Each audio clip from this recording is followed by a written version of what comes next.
Many of us are oblivious to the fact that our first months of life were actually spent swimming in urine. The amniotic sac is made up of 80% urine from the fetus. And on average, the fetus releases 2 glasses of pee per day.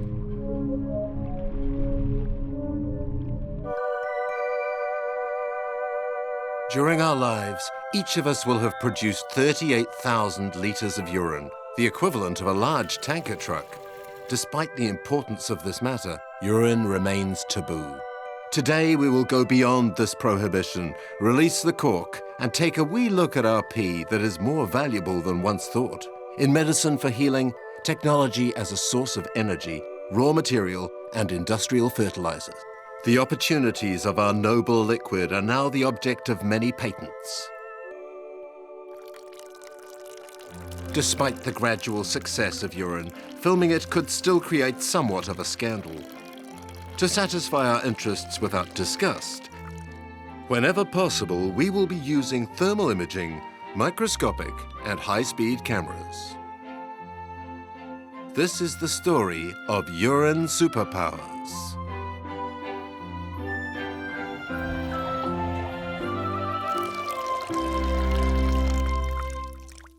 Oui. Yes?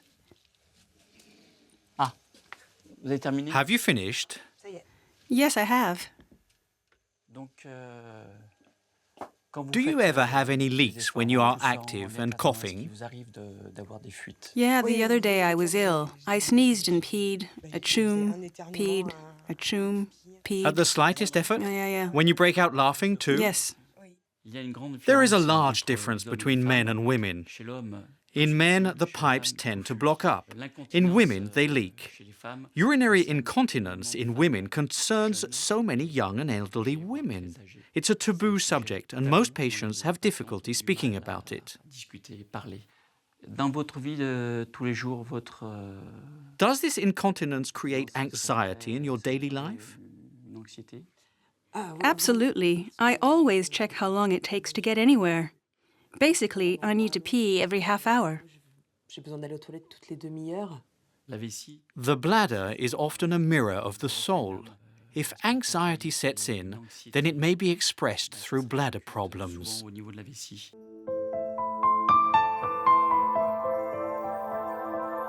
So, doctor, just how does our urinary system work? The blood is cleaned by the 2 kidneys that are the body's filters. Urine is evacuated through these 2 pipes that are called ureters. The urine is then stocked in the bladder that we see here, and when it becomes full, there will be a swelling that sends an order to the brain to urinate. What is urine? As a matter of fact, it is a sterile liquid. 95% water, 5% waste. Urea, creatinine, sodium, potassium, chlorine, magnesium. According to most medical reference books, roughly 100 chemical substances have been found in urine, the same number as found in the famous Chanel No. 5. But only recently have we obtained the true perfume of urine. It contains no less than 3,000 chemical substances. This opens new perspectives when we know that only 10 elements are needed to reveal pregnancy. In the near future, this discovery could revolutionize medical tests and complete or replace blood tests.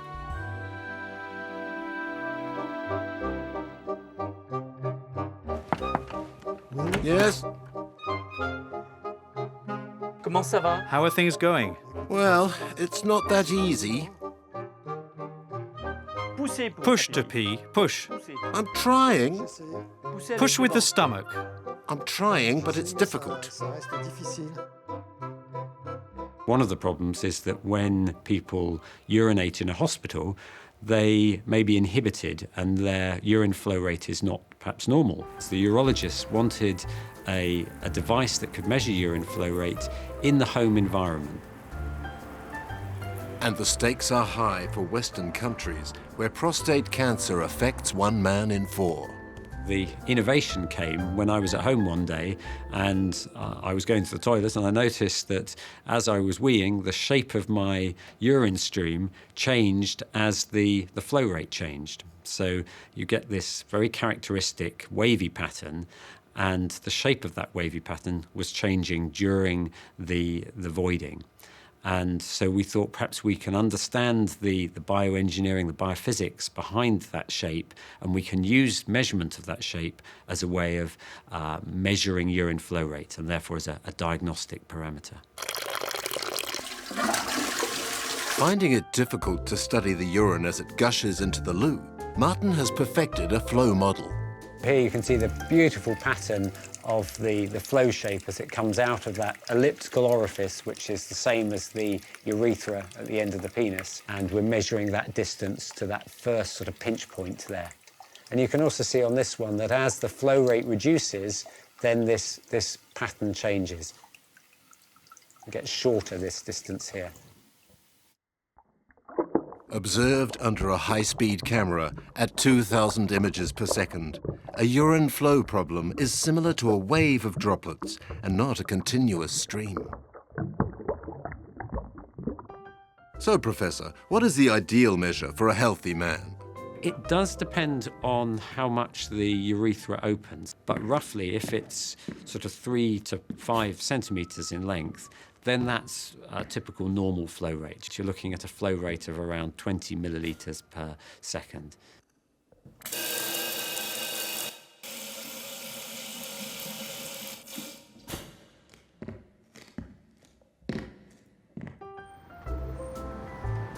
For Martin Knight, nothing is better than a field test. Thanks very much for taking part in this study. We want you to go in and urinate normally, and you'll see a strange pattern in your urine flow, which is perfectly normal, and we just want you to estimate the distance. This is a picture here. This is the direction of the flow, and we need you to measure that distance, estimate it with the ruler. And it will be the biggest distance that we want you to estimate. Okay? Here's the ruler. You'll need this to estimate the distance. That's that. Thank you. I would like to have a credit card that people have that is about awareness of prostate enlargement, awareness of prostate cancer. So when you go to the toilet, you can just hold your credit card down. You can say, oh, yes, that's 3 centimetres, I'm OK. This incredibly simple test could prevent a number of prostate cancers. But our wee-wee conceals many more surprises. One of the amazing things about urine is that it gives you perhaps a chemical fingerprint of a person. So different people will have very slightly different composition to their urine. And so you're able to tell whose urine is which is very interesting, really, that we all have very, very slightly different urine composition. A personalised urine fingerprint. Specialized detectives could use these techniques to track down criminals in the future. Until that day, the police already use urine to reveal pollutants at crime scenes. My dream in the future is that people are more aware of the urine and the urine shape that they produce when they void. And if they then see that urine shape is perhaps abnormal, so if we were able to tell them what a normal shape is, or they see that their urine is changing in any way, then they go and see their doctor.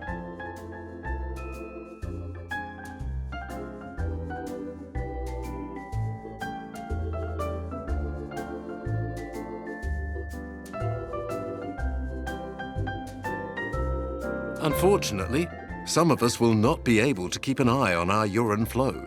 They have what is called paruresis, or the shy bladder syndrome. We define shy bladder as being the difficulty or impossibility of peeing around other people. You're afraid that other people are going to see you, are going to hear you, or are waiting for you. So the key issues for me probably are being afraid of people seeing me go to the bathroom. And so if I think other people are watching me, then I'll have a great deal of difficulty going. The other problem I can have is if people are waiting for me, it shuts me down as well, and I am unable to pee around other people. This is also the case of Brad, who suffers from shy bladder since childhood. In a way, it's somewhat like I'm a little confused or I can't think. You know, I don't have any control over my lower part of my body. I mean, the bladder part. I mean, I can control my legs, of course, but I just stand there and nothing wants to happen. I'm froze up inside of me. Brad has consulted for shy bladder over many years. Since he started drinking more water, his bladder seems to trigger more easily. Have you been using the catheter? Yeah, I'll use the catheter on occasion, but I don't have to use it. And if I have a problem in the restroom, I just decide, well, maybe I'll go drink more water and I'll be able to go in another 30 minutes. So, Brad, I'd like to offer you this stress-relieving toilet. You squeeze like this, and it helps to reduce anxiety and overall makes things better in your life. Life with shy bladder can be hell. And someone could put a gun to your head and say, pee or die, and it's not clear what would happen in that situation.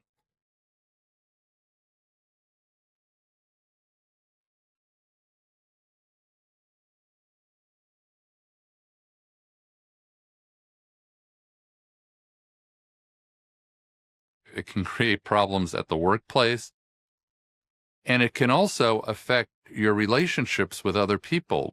I can start getting anxious about whether or not I'm going to be able to find a public bathroom that I can use.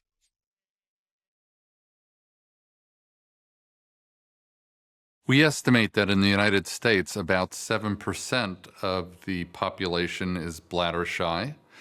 In Germany, it seems to be around 1 to 2%. In France, about 5%. And in the Scandinavian countries, about 10%. Men and women are equally affected. The big difference, of course, is that women have much more privacy in general in the public restrooms than men do. In Japan, it's very interesting. They've developed musical toilets for women, and in order to mask the sound is the only way that some women are able to go to the toilet at home.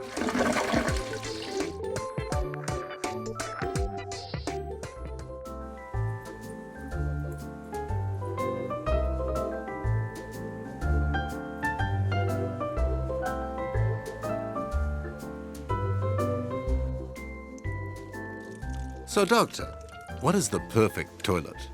This is a very good public restroom design. The only thing that could be improved is the dividers could go all the way down to the floor and all the way up to about here, and then it would be ideal.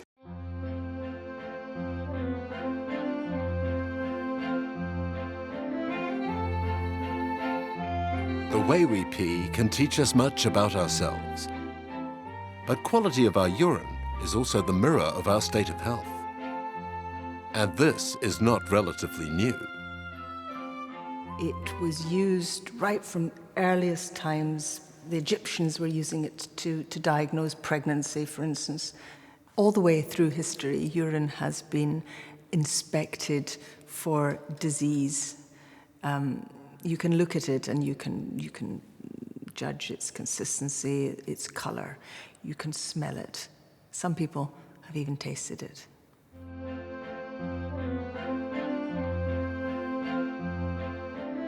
If urine has often played a key role in identifying disease, some practitioners have quickly taken our golden liquid for a state-of-the-art remedy. Urine therapy was born. The enthusiasts of this method recommend drinking one's own pee in order to stay in good health. This advice has been widely followed. I was flabbergasted to discover that there are currently millions of people in the world who drink their own urine. Now, there's a long tradition of people drinking urine. It's been considered down through the ages a stimulant to good health. Whether it is or not is something that you have to depend on anecdotal evidence to decide. If you ask any of the millions of people who drink it, they will probably say it works. It cannot be proved that it works, but lots of people do it. So who am I to say? The best part of our pee could be the intermediate flow between the first jet and the last drop. This morning I had a little headache, and as usual I take my urine, and after 7 minutes the headache was gone. I had eye surgery. It was infected. I put 2 drops under my tongue, and it really worked. My daughter was asthmatic since she was 12, and I used it many times when she had asthma attacks, and that helped her greatly. It stopped the attack.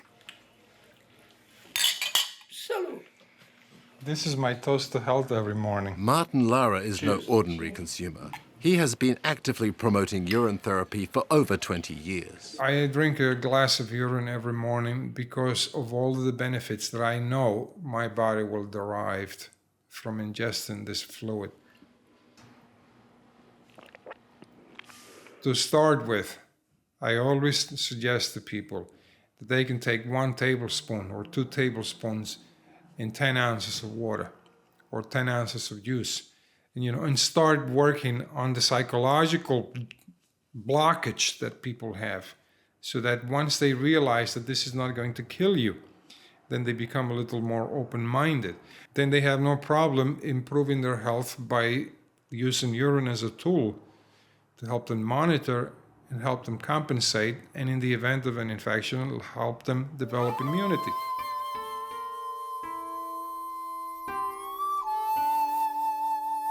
One of the greatest secrets of the beautiful women in the world is that they take a towel soaked in urine and they put it on their faces and they leave it there for 20 minutes and then they take a regular shower. But that opens up the pores and it penetrates the 7 layers of skin that we have, and it just cleans up everything. It regenerates, it brings life back to the skin. According to Martin, even peeing on oneself is valuable. And humankind is apparently not the only animal to benefit from the healing properties of urine. There are monkeys that drink their urine all the time because this is genetically implanted as a survival tool. A natural therapy so ancient that some animals perform it instinctively.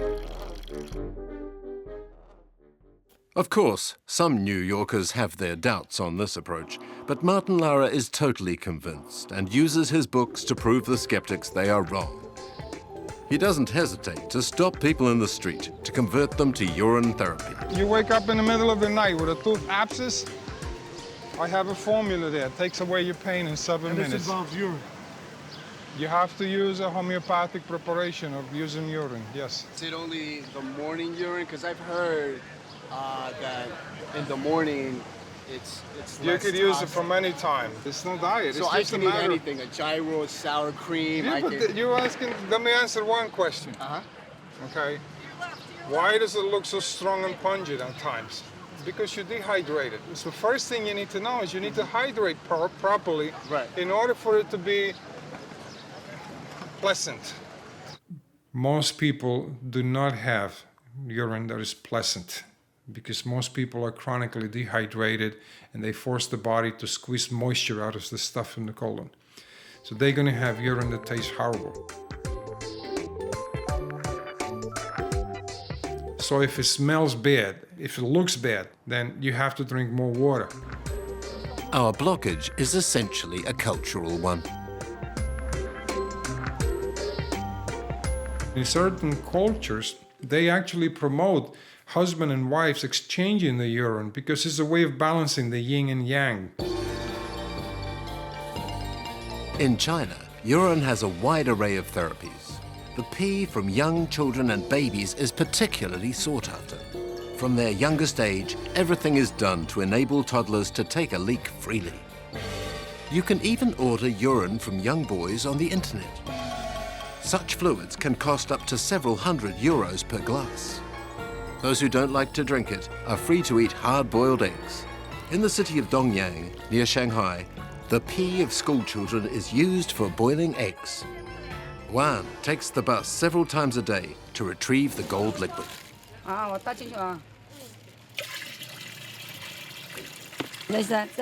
This bucket contains 75 liters of urine, and we can cook 2 large saucepans of eggs.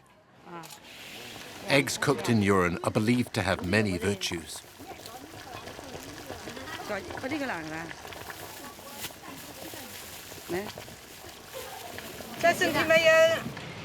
These eggs protect us from the summer heat wave and avoid insolation.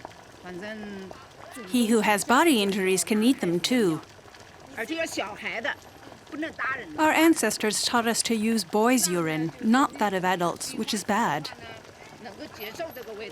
He who likes this can accept the taste. It's a little salty, definitely tastes of urine. If you believe, you feel nothing.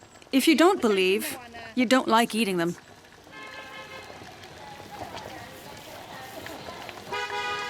The eggs cooked in school children's urine are a local Chinese delicacy, served in springtime.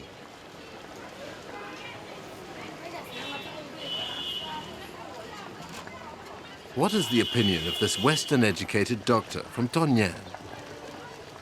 From the point of view of Western medicine, it could help kill the microbacteria of tuberculosis and increase microcirculation. Not everybody is able to eat these eggs cooked in urine.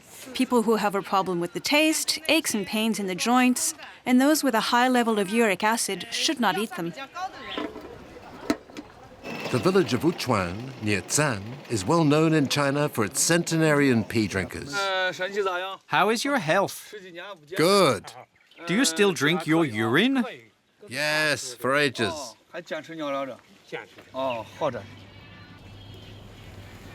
Most of these smiling octogenarians are urine drinkers. In China, 10 million people drink their own pee every morning.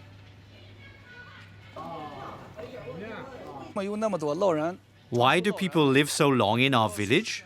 Around 30% of us drink urine.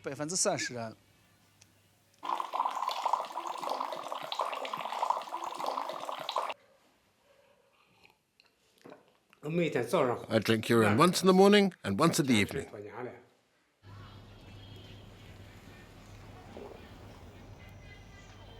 The principal interest of urine for longevity is that there is urokinase in pee that can soften the blood vessels and increase blood circulation. This old man is called Wang Tongcheng. He is over 80 and still travels 30 kilometers by bicycle to deliver his vegetables. Is drinking pee good for our health? The debate remains. Sipped in small quantities, urine is not prone to be harmful for most people. But it seems difficult to swallow that this could be the universal remedy to all our flaws. The few unabashed scientists who plunge into pee occasionally make exceptional discoveries. We have heard, folklores on patients drinking their own urine or urine from other people, and then they live longer. In China, we don't view that as being a taboo. And culturally, as the Chinese, through our long history, we use almost everything for any medical benefits. And urine turned out to be one of those too. Professor Pei and Dr. Pan belong to the Honorable Chinese Academy of Sciences. They have published and patented an original and revolutionary way of creating new cells, stem cells from human urine. Whether urine has hidden superpower, that's a subject, of course, to many debate. But in our case, we knew urine gives us very healthy cells which can be used to generate high-quality neuronal stem cells, as well as many other stem cells in the future. So to us, that is kind of a magic. When we pee, many cells are released through the kidney and leave the body. Every day, almost 7,000 cells are naturally evacuated without harm and are fully functional. These cells are then reprogrammed to become undifferentiated and will take the form of stem cells. These stem cells are then placed into culture with the feeding cells. Here they can multiply infinitely. They will then become a cell of blood, bone, skin, liver, neurons. In the future, these new differentiated cells could be transplanted or frozen for future use in order to replace our ailing cells. Until today, science used cells from the embryo in order to create stem cells, but this method has raised important ethical questions. The cells in our urine open a new horizon, though they are genetically more complicated to manipulate than embryonic cells. This discovery is a great step forward for humanity in our research on stem cells. Our database will enable the production of stem cells of great quality.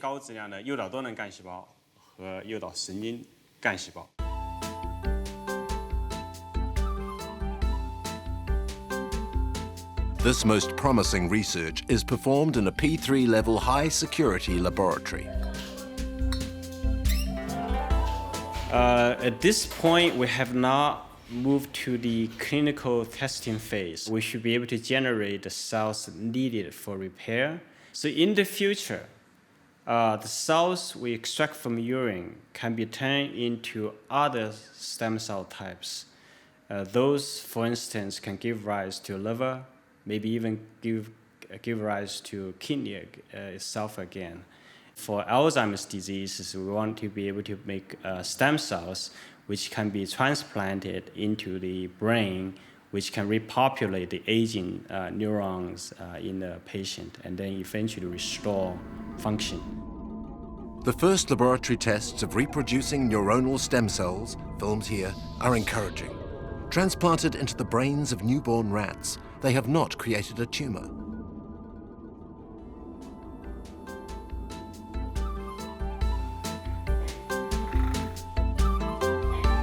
In the future, it will probably be recommended to place a pee sample in a specialized urine bank in order to convert them into neurons at a later date. If we collect an individual's urine at the age of, say, 20, right, and we can bank that, store in our facility, at the age of 80, that means 60 years later, and that urine turned neuron can still be used for that particular person and his offspring if it's matched. Could urine be the elixir of immortality our ancestors have long been seeking? Is this the key in the battle against the degeneration of our brains? Whether urine can give rise to immortality will be a very interesting question to ask in the future. From our perspective, certainly, urine can give rise to very good cells for us to generate many different types of stem cells. Those stem cells can be used for therapeutic purposes, and in that sense, can save people's life and can probably even help people live longer and healthier. Our pee is packed with assets and surprises. Life is full of surprises. For many of us in science, obviously science is also full of surprises. When we first discovered cells are alive in urine, we actually take advantage of this finding and we can turn those urine cells into neural stem cells. That was a very big surprise and a very pleasant one as well.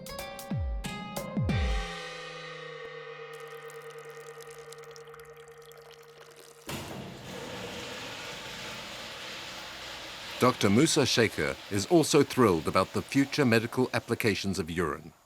This doctor from Saudi Arabia, he's a regular drinker of camel urine and a strong advocate, and he's the one who shipped camel urine for our own investigation here in the US.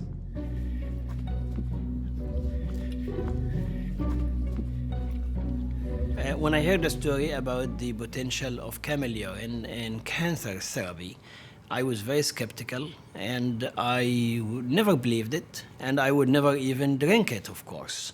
I'm engaged in science for over 25 years in drug discovery, drug development, with over 250 US and international patents. So I started investigating it with questions, a lot of questions in my mind.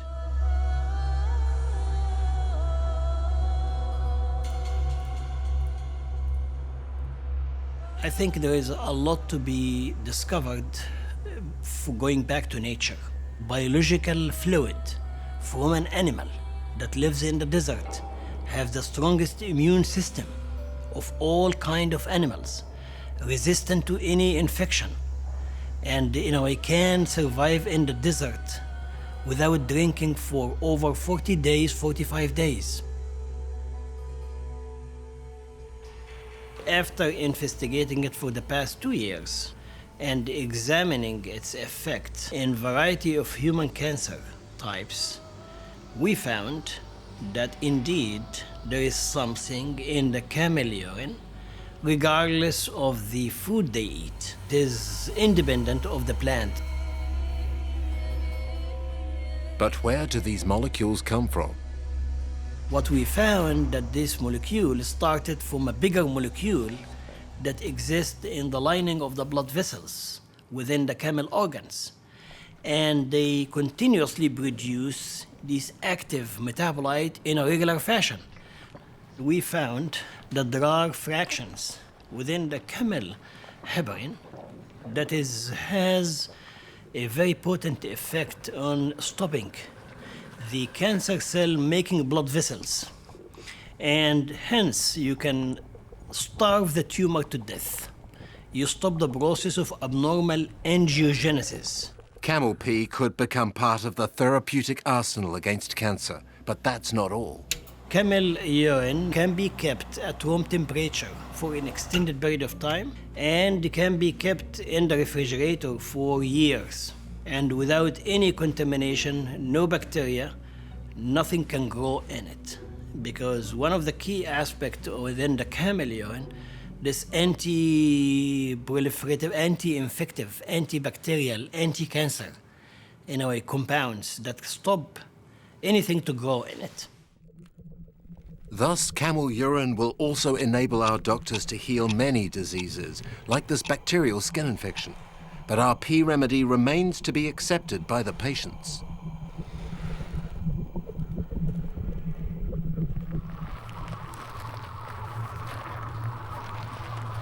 The goal is to develop it in an acceptable pharmaceutical form that can be used by everyone, because I don't think that too many people will drink camel urine.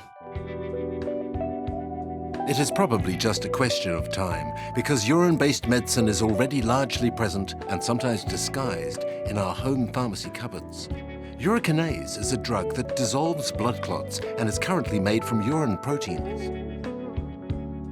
Premarin is a drug used in treating menopause. Today's production levels require the daily pee of 75,000 mares in foal. Urine is also used in homeopathy. Various sleeping pills, cosmetics, shampoos or lipsticks contain derivatives of urine like urea. But who'd have guessed that urine is also indirectly present in our food? Plants need nitrogen to help them grow. Urine is rich in nitrogen. Human beings are rich in urine. So, isn't it about time we found a more intelligent way of using urine?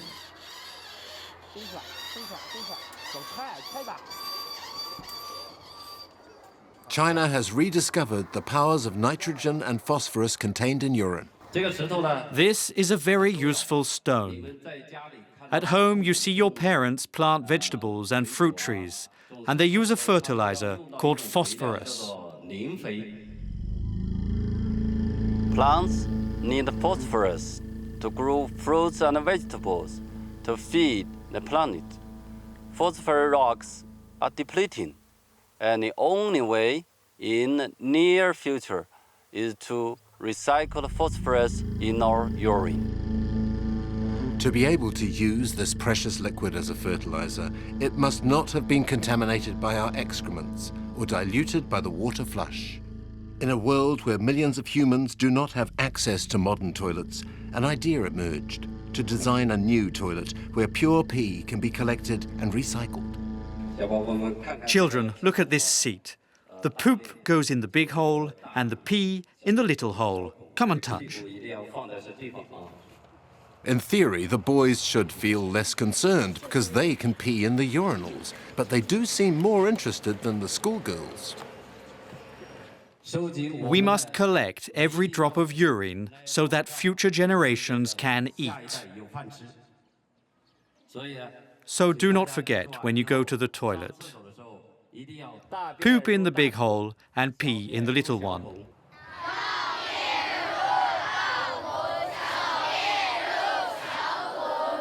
Scott doesn't miss any opportunity to incite the school children to use his new ecological toilets properly. And what better argument than to show them some of his beautiful apples made in urine? Biggest problem of urine today is that we use flush toilets. We flush and forget. We are using too much water. We are polluting too much water. We are wasting nutrients like phosphorus. The phosphorus is quite valuable and rare in the world. So that's the biggest problem of the urine, wasted, polluted water. To illustrate their motivation to Scott, the school children have written an ode to cleanliness.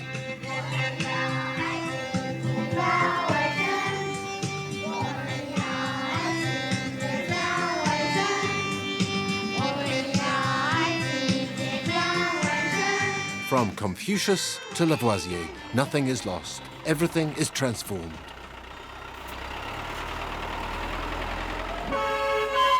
Having collected a full tank of pee, Scott is off to his orchard.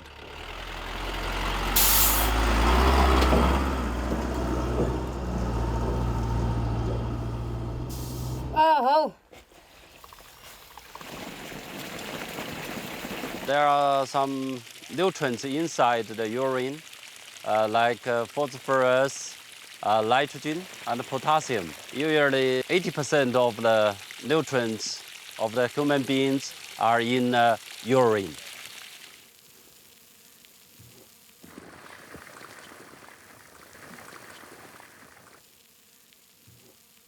In 6 months' time, this beautiful flower will give us juicy apples. With chemical fertilizers and some chemicals like hormones, you can get this non-apple. But with pure urine, you can get a natural apple like this, sweet and juicy. People are looking back to have organic food without any chemical fertilizers, but with urine. So like my apples, now it's become some kind of luxury farming products for the consumers.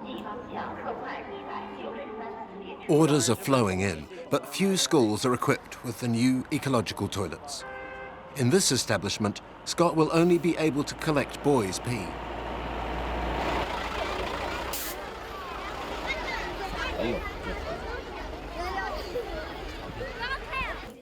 We collect urine from 600 students at this school only, and they produce 300 liters of urine every day.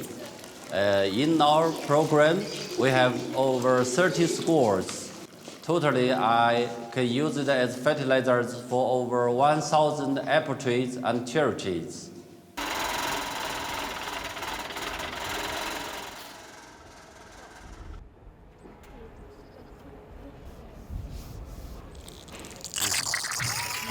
Hey.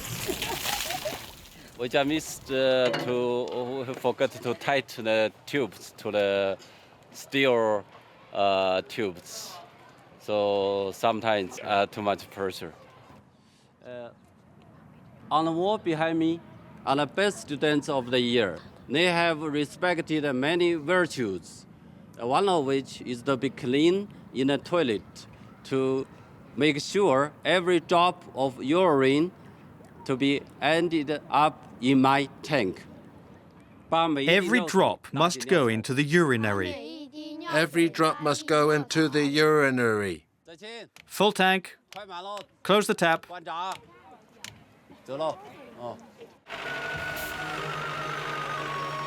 See you soon.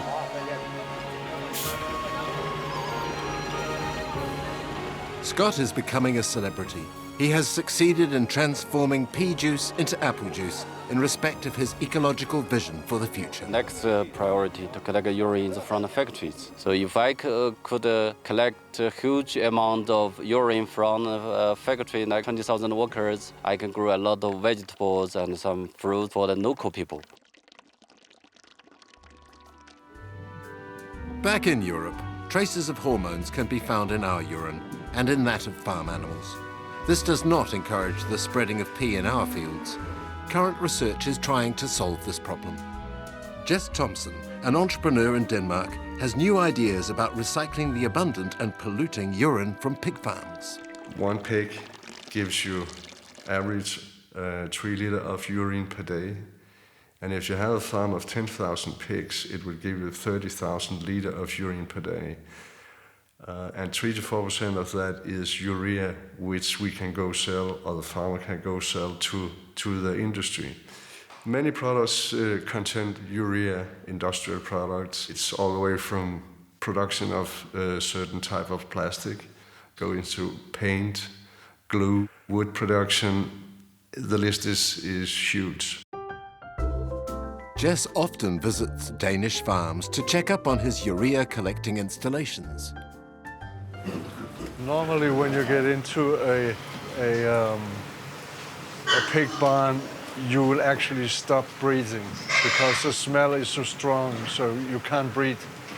And this is ammonia. Here we separate the two fractions, the solid and the liquid, and we avoid transforming of the urea into ammonia. It's a lot better for the animal. The filtration process takes place inside these containers. We have basically 4 steps, and what it is that it is filtering which are getting finer and finer and finer in the filtration. And the final one is a nanofilter. The urea molecule is very, very big, so it's very easy to split from all other kind of stuff. So after the nanofilter, we actually have a liquid in containing the urea.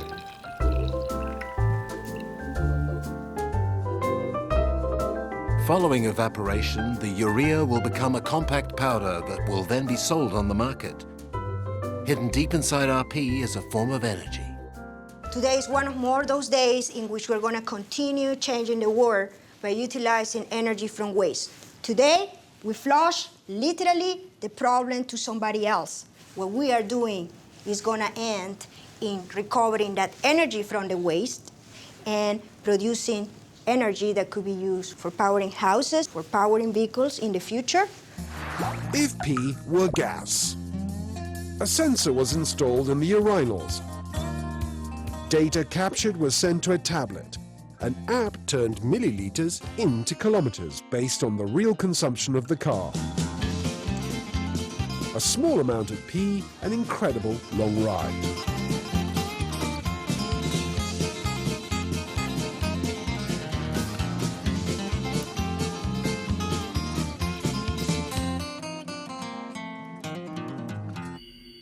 But just how does our golden liquid turn into a green source of energy?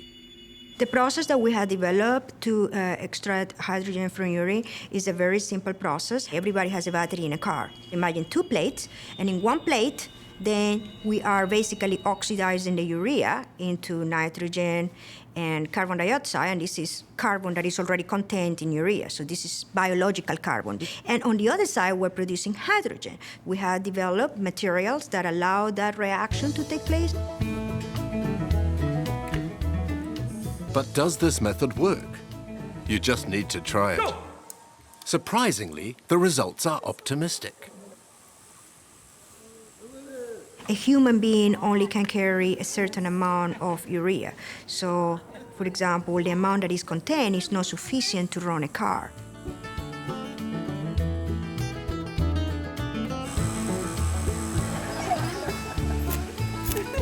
Roughly 5 meters in 20 seconds. But how much urine would it take to move a full-scale car? To provide fuel for a car, you need 5 kilograms of hydrogen. And with 5 kilograms of hydrogen, that car could go 300 miles. So in order to provide 5 kilograms of hydrogen, you need 1,250 people urines in one day. Automobile manufacturers are already testing the first cars to run on hydrogen. In Germany and in the USA, a small network of hydrogen refueling stations has been set up. However, most of the hydrogen that we use today is produced from petrol. Hydrogen is the cleanest fuel in the world because when you oxidize hydrogen, or the combustion of hydrogen only produces water. What is the future of hydrogen coming out of urine in terms of power for vehicles or for houses? I think the future really has to do with doing a centralized facility. In the future, urine washing machines will clean our pee and produce hydrogen. A prototype has already been put together, called the green box. On this tank here, we have urine as it comes. It could be your urine, my urine, the urine of an animal. And what we do with the urine is we pass it through our machine, the green box, and the green box transforms the urine and make it hydrogen, which we can see is coming out of here, the hydrogen bubbles, and we're harvesting that and making it electricity. This machine produces 50 watts and at the same time provides a bucket of clean water, avoiding the cost of waste treatment plants that consume vast amounts of energy. As an example, the wastewater treatment facility in Washington, D.C. consumes energy equivalent to what is being used in 2,000 houses just by removing ammonia and urea, that portion. So with our process, we can reduce that to 50%. So that means only equivalent to 1,000 houses. And on top of that, because of the hydrogen that is produced through the process, you could also provide electricity to 500. So what that means is from 2,000 houses, we decrease it by 75%. A urine recycling system is being installed at the full-size waste treatment plant in Athens, Georgia. So the green box is going to be located over there, where we're going to be treating the ammonia of the urine through the machine in this case. So it's coming out of this tank, one of these tanks? Right, so we'll get the ammonia, clean it, and make the hydrogen. All right, sounds good. Well, it really feels great to have an idea that started in the lab, in a piece of paper, that finally is coming into fruition. This is a real case application of the green box. It's the first time that it's going to be located in a real facility, the green box, able to producing hydrogen and clean water. It's one small pea drop for Geraldine, but a giant recycled drop for humanity. And at the University of Ohio, there is no lack of ideas, nor of urine. The beauty about this technology is there are applications everywhere, here on Earth or even out of in space. When you think about two life requirements out of in space, you think that you're going to have energy and you're going to have water. So by urine, you're basically providing the water and some of the energy it needs. So this technology has applications in outer space as well. 2, 1. In urine, there are superpowers which we could use for the future to drive our cars and to lift off rockets. Mike Jetten is a professor of microbiology at the Institute for Water and Wetland Research in the Netherlands. He discovered a bacteria that is capable of transforming urine into fuel for rockets. Anamox bacteria are very unique bacteria. They are the only ones who can unlock the energy in urine converted into hydrazine. The energy in hydrazine looks very much like hydrogen. Having gobbled up the ammonium in ammonia, the Anamox bacteria then produce a combustible known as hydrazine. The scientists have isolated the protein that produces hydrazine fuel. Under the electron microscope, they study its tiny secrets. Here you see the Anamox cell surrounded by the cell wall, and inside the Anamox cell you see the organelle where all the enzymes are that can convert urea into the rocket fuel hydrazine. It takes a lot of energy to launch a rocket. The entire population of the Netherlands, roughly 20 million people, need to pee for a whole day. We have to collect the pee of all those people. And with the energy in that, we could lift off a rocket. If Mike Jetten already has his head in the stars, he is not a dreamer.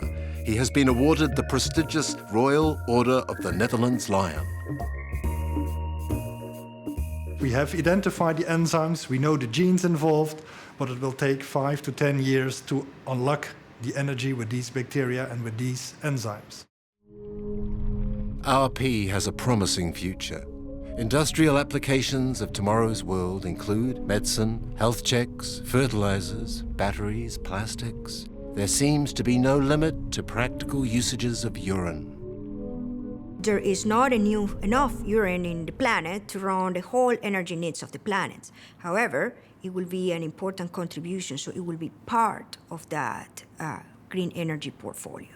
I think that in a world where natural resources are in ever shorter supply, where we're having to look for alternatives, we will inevitably turn more and more to urine.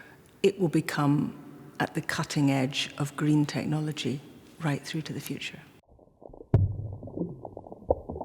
The next time you flush your pee, think twice.